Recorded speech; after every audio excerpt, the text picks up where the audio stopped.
മലയാളികൾ non veg കഴിക്കാത്തവരും alcohol consume ചെയ്യാത്തവരും ആരുമില്ല എന്നാണ്. നമുക്ക് കോമൺ ആയിട്ട് അറിയാവുന്നൊരു ഫാറ്റ് ലിവർ എന്ന് പറഞ്ഞാൽ സാധാരണ മദ്യം കഴിക്കുന്നവർക്ക് വരുന്ന ഒരു ഫാറ്റ് ലിവറിനെ കുറിച്ചാണ് ഇത്രയും നാളും വളരെ എല്ലാവരും അറിഞ്ഞിരുന്നത്. പക്ഷേ ഇപ്പം there is very very common non alcoholic fat liver disease. എന്താണ് ഈ non alcoholic fat liver disease? ചെറുതായിട്ടൊരു ഫാറ്റ് ലിവറിൽ തുടങ്ങി ഇത് ക്യാൻസർ വരെ എത്താൻ സാധ്യതയുള്ളൊരു സിറ്റുവേഷനാണ്.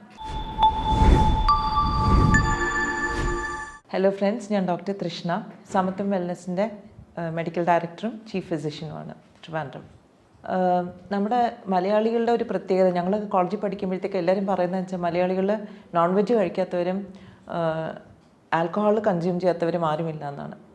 ശരിയാണ്. ഐ തിങ്ക് ബഹുഭൂരിപക്ഷം മലയാളികളും they drink and they find it very enjoyable also.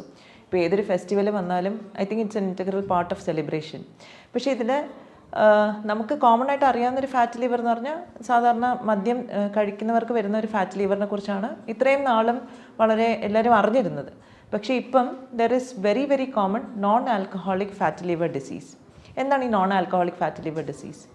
ഇപ്പം ചെറുപ്പക്കാരിൽ പോലും വളരെ വളരെ കോമൺ ആയിട്ടൊരു അൾട്രാസൗണ്ട് എടുക്കുമ്പോൾ കാണുന്നതാണ് കൊഴുപ്പ് നമ്മുടെ കരൾ സെൽസിൽ ഡെപ്പോസിറ്റഡ് ആകുന്നതും. ഡെഫിനറ്റ്ലി ഇതിന് സാധാരണ സിംറ്റംസ് ഒന്നും കാണിക്കാറില്ല, കാരണം this is the first stage. അപ്പം നമ്മൾ സാധാരണ ഡോക്ടറിൻ്റെ അടുത്ത് പോകുന്നത് വേറെ എന്തെങ്കിലും ഒരു ചെക്കപ്പിനായിരിക്കും. ആ ചെക്കപ്പിൻ്റെ കൂട്ടത്തിൽ ഒരു അൾട്രാസൗണ്ട് എടുക്കാൻ പറയുമ്പോഴായിരിക്കും നമുക്ക് ഫാറ്റ് ലിവർ ഉണ്ടെന്ന് മനസ്സിലാവുന്നത്. അപ്പം what is actually fat liver, അല്ലെങ്കിൽ നോൺ ആൽക്കഹോളിക് ഫാറ്റ് ലിവറിനോ അല്ലെങ്കിൽ സ്റ്റിയറ്റോ ഹെപ്പറ്റോസിസ് എന്നൊക്കെ പറയുന്ന കണ്ടീഷൻ. സാധാരണഗതിയിൽ നമ്മൾ കഴിക്കുന്ന ഭക്ഷണം ഡൈജസ്റ്റ് ചെയ്ത് കഴിഞ്ഞാൽ ഇറ്റ് ഗെറ്റ്സ് അബ്സോർബ്ഡ്. നമ്മുടെ സ്മോൾ ഇൻറ്റസ്റ്റൈനിൽ ഇത് ന്യൂട്രിയൻസ് എല്ലാം അബ്സോർബ് ചെയ്ത് പോർട്ടൽ വെയിനിൽ കൂടെ ഇത് ലിവറിലേക്ക് പോകുന്നു. ലിവറാണ് ഇതിനെ എങ്ങനെ പ്രോസസ്സ് ചെയ്യണോ, അത് സ്റ്റോർ ചെയ്യണോ, അത് യൂട്ടിലൈസ് ചെയ്യണോ, എന്താണ് ചെയ്യേണ്ടതെന്ന് പല ഫങ്ഷൻസും തീരുമാനിക്കുന്നത് ലിവറാണ്. ലിവറിന് ഈ ഫംഗ്ഷൻ കൂടാതെ തന്നെ ഒരു എക്സോക്രൈൻ ഫംഗ്ഷനുണ്ട്, ഒരു എൻഡോക്രൈൻ ഫംഗ്ഷനുണ്ട്. എക്സോക്രൈൻ എന്ന് പറഞ്ഞാൽ സെക്രീഷൻസ് കൊണ്ടുവരും, അതായത് ബൈൽ സെക്രീഷൻ ലിവറിൻ്റെ ഒരു എക്സോക്രൈൻ ഫംഗ്ഷനാണ്.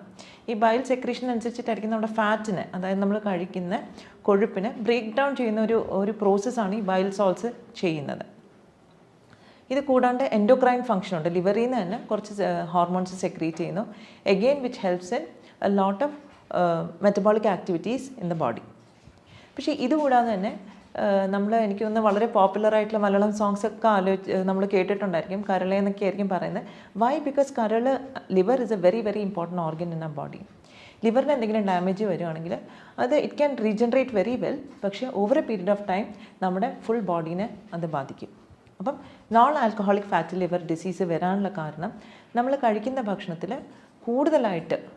വളരെ കൂടുതലായിട്ട് കാർബോഹൈഡ്രേറ്റ് അല്ലെങ്കിൽ അന്നജം ഉണ്ടെങ്കിൽ അല്ലെങ്കിൽ ഷുഗർ ഉണ്ടെങ്കിൽ ഇത് അബ്സോർബ് ചെയ്ത് ലിവറിലേക്ക് ചെല്ലുമ്പോഴത്തേക്ക് it causes a lot of definitely ഞാൻ എപ്പോഴും എക്സ്പ്ലെയിൻ ചെയ്യാറുണ്ട്, too much of sugar gets converted to fat. അപ്പോൾ ഇത് ഫാറ്റായിട്ട് സ്റ്റോർ ചെയ്യും.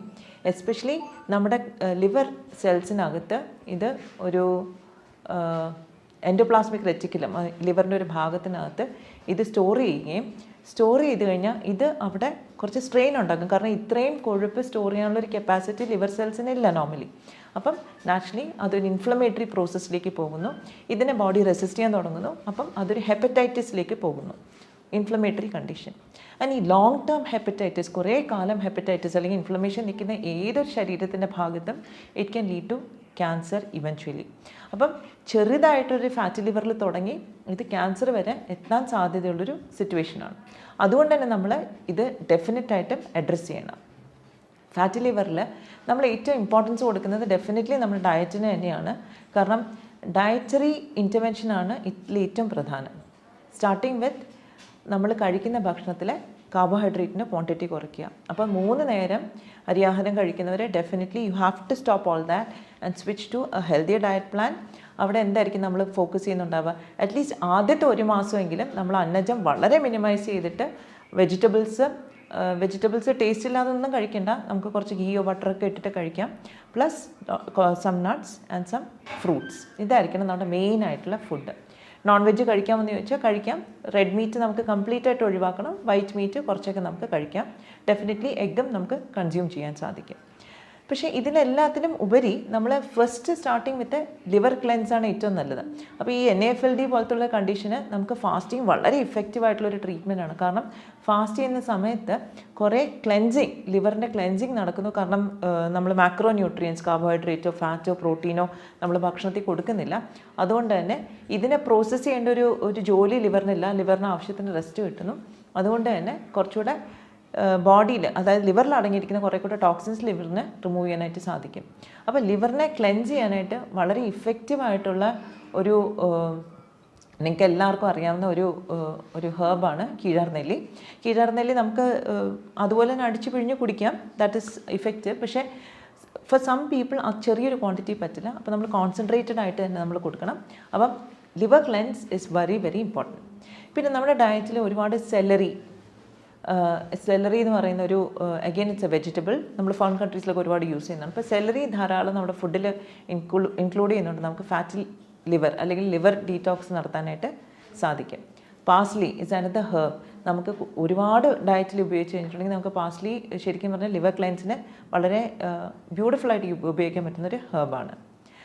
കൂടാണ്ട് നമുക്ക് വേറെ എന്തൊക്കെ ചെയ്യാൻ പറ്റും? അപ്പം ഇതൊക്കെ നമ്മൾ ഇനീഷ്യലി നമ്മളൊരു ഫാസ്റ്റിംഗ് ഫേസിലേക്ക് വന്നു. ഫാസ്റ്റിംഗ് കഴിഞ്ഞ് നമ്മൾ ഡയറ്റിലേക്ക് പോകുമ്പോഴത്തേക്ക് സോളിഡ് ഫുഡ് കഴിക്കുന്ന ഒരു അവസരത്തിലേക്ക് വരുമ്പോഴത്തേക്ക് ഞാൻ ഈ പറഞ്ഞ കണക്ക് നമുക്ക് വളരെ ലോ അന്നജം കുറച്ചിട്ട് വെജിറ്റബിൾസും ഫ്രൂട്ട്സും ധാരാളം ഉൾപ്പെടുത്തി ഒരു വൈറ്റ് മീറ്റും കുറച്ച് ഫിഷ് എല്ലാം ഉൾപ്പെടുത്തിയ ഒരു ഡയറ്റിലേക്ക് നമുക്ക് പോകാൻ സാധിക്കും. ഇതിൽ ഏറ്റവും പ്രധാനപ്പെട്ട ഒരു ഇൻഗ്രീഡിയൻറ്റ് എന്ന് പറഞ്ഞാൽ omega-3 ഫാറ്റി ആസിഡ്സ് ആണ്. കാരണം omega-3 ഇൻഫ്ലമേഷൻ കുറയ്ക്കാനായിട്ട് ഒരുപാട് സഹായിക്കുന്ന കാര്യമാണ്.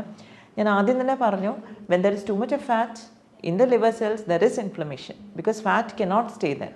അപ്പോൾ ആ ഇൻഫ്ലമേഷൻ നമുക്ക് കട്ട് ഡൗൺ ചെയ്യാനായിട്ട് omega-3 വളരെയധികം ഹെൽപ്പ് ചെയ്യും.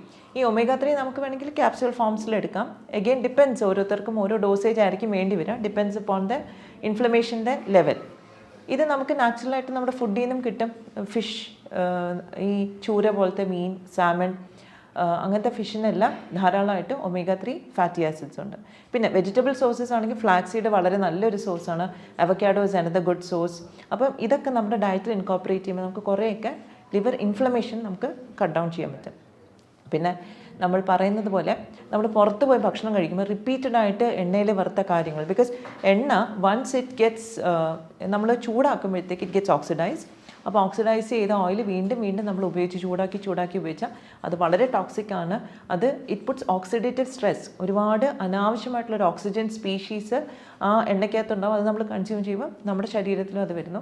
സാധാരണഗതിയിൽ നമ്മുടെ സെൽസ് എല്ലാം ഈ അനാവശ്യമായിട്ടുള്ളൊരു ഓക്സിജൻ സ്പീഷീസിനെ, ഫ്രീ റാഡിക്കൽസ് എന്ന് പറയും, ഇതിനെ റിമൂവ് ചെയ്യാനായിട്ട് കഷ്ടപ്പെടുന്ന ഒരു സാഹചര്യത്തിൽ നമ്മൾ വീണ്ടും ഭക്ഷണത്തിൽ അത് കൊടുക്കുമ്പോഴത്തേക്ക് നാച്ചുറലി ഒരു ഓക്സിഡേറ്റീവ് സ്ട്രെസ് വരും. ഈ ഓക്സിജൻ എന്ന് പറഞ്ഞാൽ വളരെ റിയാക്റ്റീവാണ്. ഇത് പോയി നമ്മുടെ സെൽസിൻ്റെ സെൽ മെമ്പറൈനെ എല്ലാം ഡിസ്ട്രോയ് ചെയ്ത് ഒരുപാട് നമുക്ക് സെല്ലുലാർ ഡാമേജ് ഉണ്ടാക്കും. അപ്പോൾ അതുകൊണ്ട് തന്നെ നമ്മൾ കഴിവതും ഈ ടൂ മച്ച് ഓയിലിൽ ഡീപ്പ് ഫ്രൈ ചെയ്ത ഫുഡ് അവോയ്ഡ് ചെയ്യുക. That is very very important. പിന്നെ ഈ ഓക്സിഡേറ്റീവ് സ്ട്രെസ്സിനെ നമുക്ക് ഡീൽ ചെയ്യാൻ തന്നെ നമുക്ക് വളരെ നല്ലതായിട്ട് വൈറ്റമിൻ സി പോലുള്ള ആൻറ്റി ഓക്സിഡൻസ് യൂസ് ചെയ്യാം. എഗെയിൻ ഓരോന്നിൻ്റെ അളവും വളരെ സ്പെസിഫിക് ആയിട്ട് ഏത് കണ്ടീഷനാണെന്ന് നോക്കിയിട്ട് വേണം നമ്മൾ യൂസ് ചെയ്യാനായിട്ട്. അപ്പോൾ ചില ആൾക്കാർ ചോദിക്കും നാരങ്ങ കഴിച്ചാൽ പോരെ, നെല്ലിക്ക കഴിച്ചാൽ പോരെ. അതൊക്കെ വളരെ നല്ലതാണ്, എല്ലാത്തിലും വൈറ്റമിൻ സി ഉണ്ട്. പക്ഷേ ചിലപ്പം നമ്മുടെ കണ്ടീഷന് അത്രയും quantity of vitamin C enough ആവില്ല. അപ്പം ചിലപ്പോൾ നമ്മൾ ആഡ് ഓൺ ചെയ്യേണ്ടി വരും.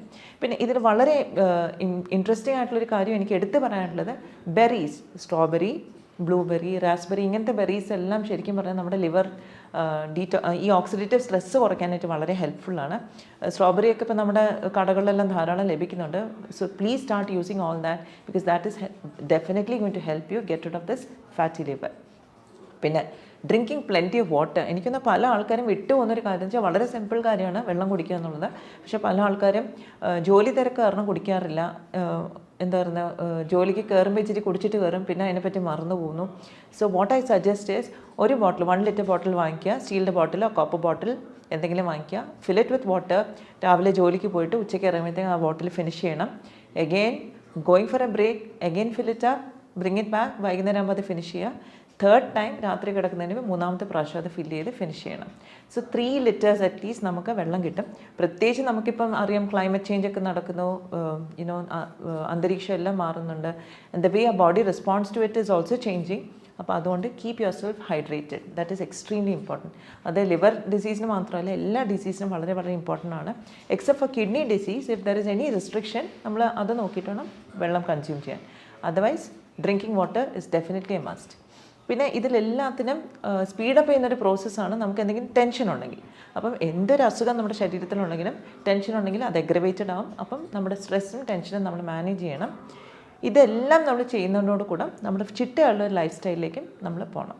സോ ടൈമിംഗ് വെച്ച് ഫുഡ് കഴിക്കാം, ടൈമിൽ ഉറങ്ങുക is also very very important. ഇതെല്ലാം ഹെൽപ്ഫുള്ളായിരിക്കും. സോ ഇതിൽ ഇനിയും കൂടുതൽ എന്തെങ്കിലും സംശയം ഉണ്ടെങ്കിൽ do contact us. We are always there for you to sort out your doubts. Thank you very much.